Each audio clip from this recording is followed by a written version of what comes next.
Sports Buffet Classic is back, where I let you hear old episodes that might have been done from Talking High School Sports before the podcast made it big, and I use that in very loose quotations. Bill Hayes, he is the husband of Tracie Hayes. Coach Hayes, the GOAT, Tracie Hayes, and Bill Hayes will tell you that too, has been around the area. Bill Hayes has been her assistant at numerous stops as well. He's also officiated, and he has a wealth of musical knowledge, as you'll hear right here.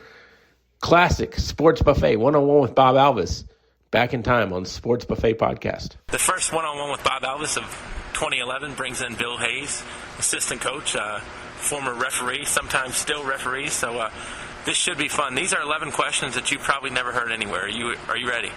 Bring it on. All right. And I still referee. Number one, besides basketball season, your favorite thing about winter? Snow days. Okay. Number two, if you could change places with any person in history, who would it be and why? I lead such a great life. I'm not sure I'd want to change with anybody, but I think if I could, I would go with General Patton, just because I like the movie. All right. Number three, your favorite snack food? If pizza is not considered a snack food, then it would have to... It's not a snack food? Not a snack. Is French fry a snack food? What about pizza pockets? I'll take pizza pockets. Pizza pockets for 100. Are you talking pizza rolls more, say? Yeah, the pizza roll. And I think when you talk about a pizza roll, I think this is one where, yes, a generic is cheaper, but you really have to go with the brand name because the Tostinos, they've got a little more crunch, whereas if you go with a store brand, sometimes they're a little soggier. So I'm a little bit of a connoisseur. If we can get them to advertise, we will have you definitely model the Tostinos pizza rolls. Hidden talent?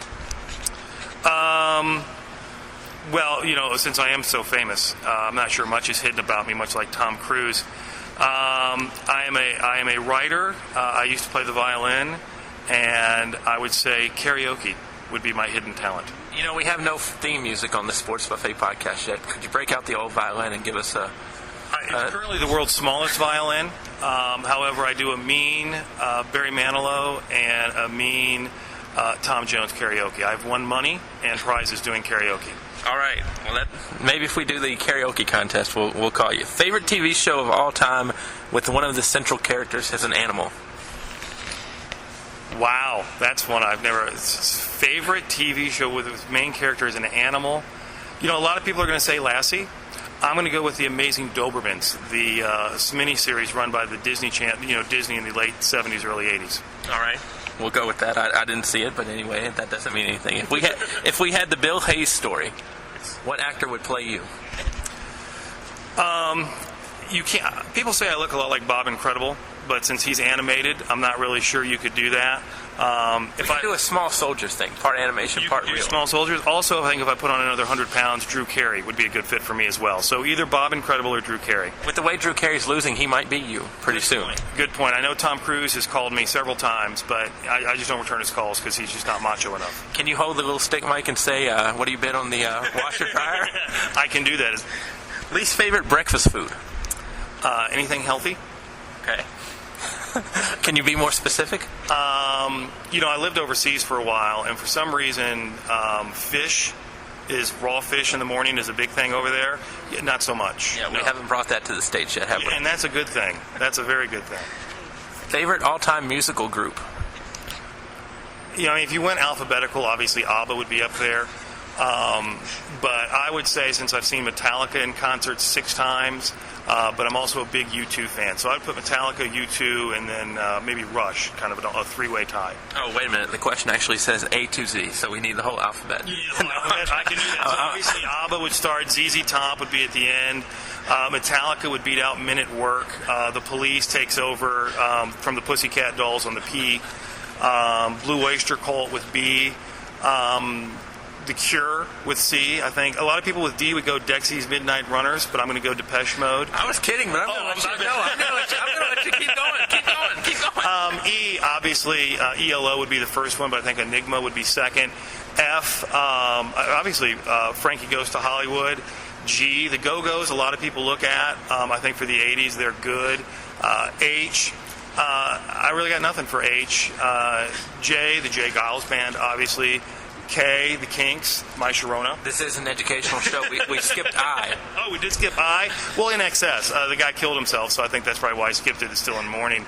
L, Led Zeppelin. I mean, what more could you ask for? We've already hit M. N, I got nothing for N.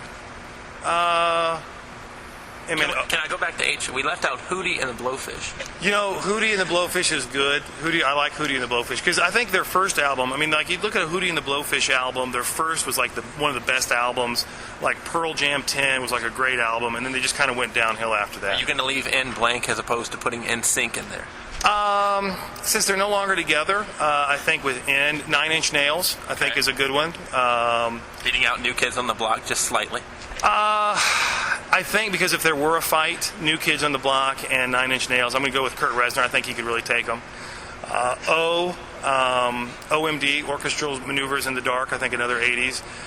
P, some people would say Pantera, but I like the Police. We saw them in Wrigley Field. Q, Queen. Seriously, who knew Freddie Mercury gay? Crazy. R, I just saw REO Speedwagon. PQRS. Striper, I think, get every time you can get Stripers in there. Toto for T. What's after T? We covered that. You covered that. UV. Vector, it's a small group from the 80s that I really liked, had two albums out. W, I'm going to go with Wang Chung because I like Dance Hall Days. I think it's very underrated. X, the group X, actually.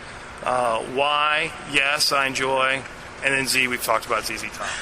Very impressive. I got to admit, I didn't see that one coming. You didn't see the animal characters coming. I didn't see that coming.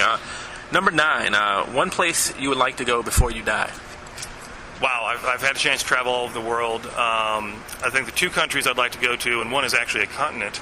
I wanted to go to South Africa, and I want to go to Australia. All right, number 10, favorite ice cream flavor. Oh, peppermint. Next. No questions? None. Okay. And really, my favorite dessert is a peppermint marshmallow malt. Oh, heaven. Number 11, diehard college or pro sports team. And may I compliment you on a nice shirt? Duke basketball. Yes. And there's a story behind that, but being from Indiana, it's got to be IU. Even though Coach Knight left ingloriously, I followed Texas Tech. But I think Tom Crean's going to do it at IU. I'm a huge IU fan. Now that I live down here, I'm a huge Duke fan, which doesn't bode well for our marriage since my wife was a Carolina recruit. Let's go with the story real quick. You said there's a story behind the shirt? Yeah. Was that just it? No, the story behind the shirt is I actually been to 3 Coach K conventions where he's had it. And one year I asked him a question about how he would play his defense against a certain offense. Later that year they lost to Michigan, and Michigan played that exact same offense. So the following year I went to the meeting, and I had another question about a closeout drill, and he says, wait a minute. He says, aren't you the SOB that asked me the question about the 4-out, 1-in offense and how we would defend it? And I said, yes, sir. He goes, you're not from Michigan, are you? I said, no. He goes, all right, go ahead and ask your question. So I thought that was kind of neat. A year later, some guy asked a question, and he didn't like me. Well, were you trying to be wise? No. Okay. No, I was asking. Because you're pretty good at that. I am good. And then also between my wife and I, she's had 3 knee surgeries at Duke and a back surgery, and I've had a back surgery at Duke. So we're hoping they're going to open the Hayes orthopedic wing right next to the Krzyzewski orthopedic wing. I was going to say, you're like donors already. We really are. That's why my wife and I, she's carried me for a while and obviously threw her back out, and I've carried her and it threw my back out. So always a time when I get to speak to any of the Hayes, but I got to admit, you're a little zanier than she is. Also with G, I'd like to change my go-go to Gojira. They were an opening back for Metallica that we saw, and we really enjoyed them. They were French, and the bass player's out of control. You've I don't know what else to say, but thank you. Great, and I'd like to say that my wife needs to listen to more of my suggestions when I'm on the bench as her assistant coach. My expectations have been exceeded by this interview. Coach, definitely appreciate your time, and we look forward to getting you back on soon. Thank you very much. Bill Hayes on the Sports Buffet podcast, 1-on-1 with Bob Alvis.